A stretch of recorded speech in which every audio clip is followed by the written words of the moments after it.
ഡിസ്കിൻ്റെ നടുഭാഗം സുഷുമ്നയിലോ നാഡിയിലോ അമരാതിരിക്കാനുള്ള സംരക്ഷണ കവചങ്ങൾ എന്തെല്ലാമാണെന്ന് നോക്കാം. സുഷുമ്നയ്ക്ക് ത്വക്കുകൊണ്ടുള്ള 3 നിര സംരക്ഷണ കവചങ്ങൾ ഉണ്ട്. ഇവയുടെ പേര് ഡ്യൂറാമാറ്റർ, പയാമാറ്റർ, അരക്കനോയിഡ് എന്നാണ്. ഈ കവചങ്ങളുടെ ഇടയിൽ 2 തരം ദ്രാവകമുണ്ട്.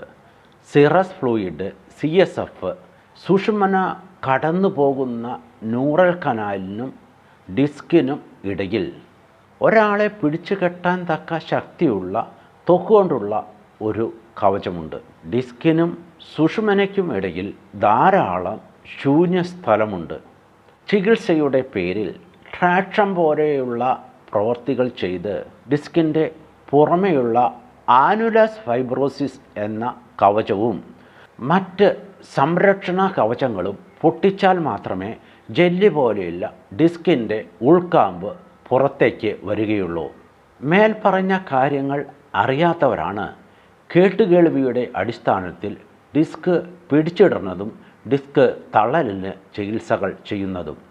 നാഡിയിലോ സുഷുമ്നയിലോ ഡിസ്കിൻ്റെ നടുഭാഗം അമർന്നാൽ വേദനയുണ്ടാകില്ല.